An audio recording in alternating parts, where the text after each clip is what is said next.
আমরা Barcelona fan. এই মুহূর্তে আমাদের কোনো খবর নেই। আমাদের একটাই খবর ছিল হান্সি ফ্লিক, সেটা আমরা কভার করেছি। আজকে একটা জিনিস দেখলাম, হান্সি ফ্লিকের আসার পরে আলেহান্দ্রো বালদে হঠাৎ করে কেন একটা আলফোনসো ডেভিস মতো ব্যাপারটা হয়ে গেছে, সেটা নিয়ে একটু কথা বলবো বা বার্সেলোনার ব্যাপারে কথা বলবো। তার সাথে এই ভিডিওতে আমার যেটা বলার ইচ্ছা যে রিয়াল মাদ্রিদের ব্যাপারে, এমবাপ্পের ইনকামিং সব নিয়ে একটা কথা বলার আছে। দেখো, রিয়াল মাদ্রিদের এই মুহূর্তে যা হাল, ওদের এমবাপ্পেকে দরকার ছিল না। মানে সেই কেকের ওপরে চেরি, সেটা ছিল, চেরির ওপরে আবার কিছু বসাচ্ছে, এরকম একটা সিচুয়েশন হয়ে গেছে রিয়াল মাদ্রিদের। তো এমবাপ্পের অ্যাডিশান ওদের আসলে ভালো করবে না আসলে খারাপ করবে, সেটা আমার অনেক বড় প্রশ্ন আছে।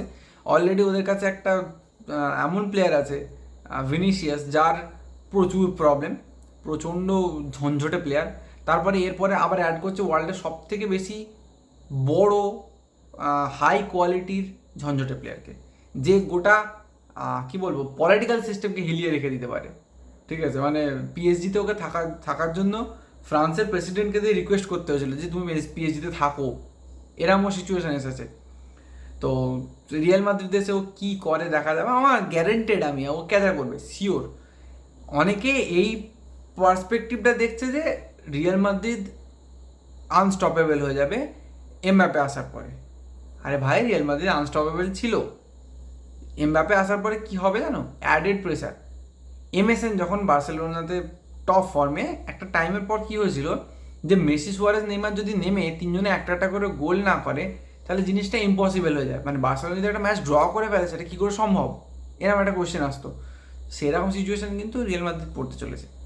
ঠিক আছে, আর দেখো, আমার মনে হয় রিয়াল মাদ্রিদের কী দরকার ছিল ক্যাজরা জিনিসকে ঘরে আনা।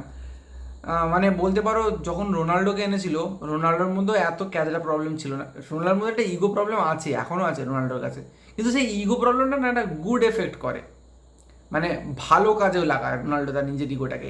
একটা ডিটারমাইন্ড একটা মেন্টালিটি, যে ফাইটিং স্পিরিট, এটা আমি কারোর সাথে কম্পেয়ার করবো না নিজেকে, আই এম দ্য বেস্ট, এরকম একটা ইগো, ওটা ফুটবলের জন্য কাজে লাগায়, ওটা অনেক বেটার। কিন্তু এর কাছে ক্যাচেরা সেই কি বলবো, বাদ দাও, ছাড়ো। তো বুঝতে পারছো তোমরা যে এমবাপ্পের মধ্যে কী কী ক্যারিয়ার আছে। তো আলটিমেটলি কী হলো আমি বলতে পারছি না, তবে আমার মনে হয় যে হান্সি ফ্লিকের আন্ডারে বার্সেলোনা হয়তো অসাধারণ কোনো প্লেয়ার আনছে না বা টপ নচ সাইনিং হচ্ছে না, কিন্তু যে ইউনিটিটা আসবে হান্সি ফ্লিকের আন্ডারে, ওটা একটা ম্যাসিভ জিনিস হবে। আমি লিখে দিচ্ছি তোমাদেরকে যে এই রিয়াল মাদ্রিদ টিম যেটা 2024-25 হতে চলেছে, এই টিমটাও বার্সেলোনার কাছে হয়তো বার্সেলোনা হারতে পারে, কিন্তু উইথ অল ডিউ রেসপেক্ট হারবে। মানে এই মুহূর্তে তো আমাদের কাছে পয়সা নেই, আমরা কিসের উপর ভিত্তি করে বলবো যে আমরা জিতবো? আমরা টু বি অনেস্ট কম্পিটিশান লেভেলে রিয়াল মাদ্রিদ থেকে অনেক নিচে আছি এই মুহূর্তে। ঠিক আছে, আমরা একটা মিডিয়কার ক্লাব লেভেলে আছি এই মুহূর্তে। আমরা কোনো মতেই Manchester city, Bayern Munich, Real Madrid বা ইন্টার মিলান এই লেভেলে আমরা নেই, এটা আমাদের মানতে হবে। আমরা একটা বিল্ড আপ স্টেটে আছি, যদিও এই বিল্ড আপটা অনেকদিন ধরে হচ্ছে, বিল্ড আপ হয়েই যাচ্ছে। তো মানতে হবে আমাদেরকে, আমরা পারবো না রিয়াল মাদ্রিদের সাথে, বাট যেটা আমরা পারবো সেটা হচ্ছে আমাদের যে ইউনিটি, সেটাকে স্ট্রং করতে। তো আমার মনে হয়, খুব ডিপলি মনে হচ্ছে যে হান্সি ফ্লিকের আন্ডারে কিছু কিছু প্লেয়ার, লাইক আমি চাই হান্সি ফ্লিকের আন্ডারে একটা প্লেয়ার যেন ফ্লারিশ করে, কেউ করুক আর না করুক, সেটা হলো ফ্র্যাঙ্কি ডিয়ং। ফ্র্যাঙ্কি ডিয়ং নিজের আসল পোটেন্সিয়ালটা যদি দেখাতে পারে, এটাই লাস্ট চান্স।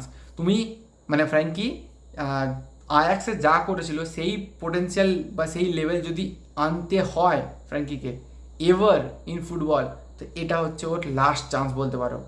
মানে জানি না, হয়তো ফ্র্যাঙ্কি যদি এই সিজনে বেরিয়েও যায়, গিয়ে যদি এরিক টেন হ্যাগের আন্ডারে পড়ে, বা যদি তুমি বলো ম্যানচেস্টার সিটি থেকে গুয়ার্দিওলার আন্ডারে পড়ে, হয়তো ফ্র্যাঙ্কি ডিয়ংয়ের বেস্ট পারফরমেন্স বা আর্টেটার আন্ডারে আর্সেনালে বেস্ট পারফরমেন্স আমরা পেয়ে যাবো, কারণ ওখানে ও ডিক্লান রাইসকে পাশে পাবে, এখানে গেলে রড্রিকে পাশে পাবে।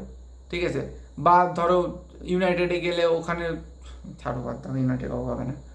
যদি বায়ার্নে যায়, বায়ার্নে গেলে গোরেৎকাকে পাবে। তো এরকম প্লেয়ারদের সাথে কম্বাইন করলে হয়তো ফ্র্যাঙ্কি আপলিফ্ট হতেই পারে। তো আমি চাই যে ফ্র্যাঙ্কি থাকুক, ফ্র্যাঙ্কি এবারে নিজের ফুল পোটেন্সিয়ালটা দেখাক।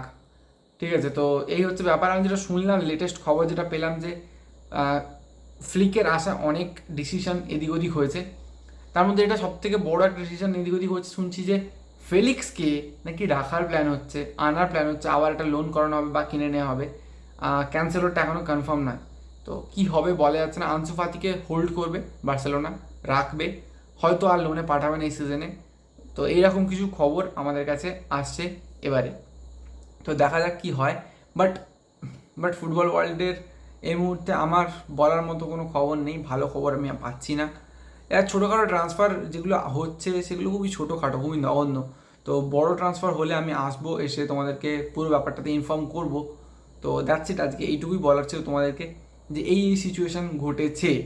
আর ভালো ট্রান্সফার এলে অবশ্যই আপডেট করছি, বার্সেলোনার খবর এলে, রিয়ালের বা বড়ো ক্লাবের খবর এলে সেটা নিয়ে তো অবশ্যই কথা হবেই। তো ট্রান্সফার উইন্ডো আসবে কিছুদিন বাদে, এবার কোপা আমেরিকা আসছে, ইউরো আসছে, একটা হিউজ অ্যামাউন্ট অফ ভিডিওস, একটা huge amount of reactionary videos আসতে চলেছে। সো দ্যাটস ইট এই ভিডিওর জন্য, মানে এই টপিকটাতে এইটাই বলা ছিল।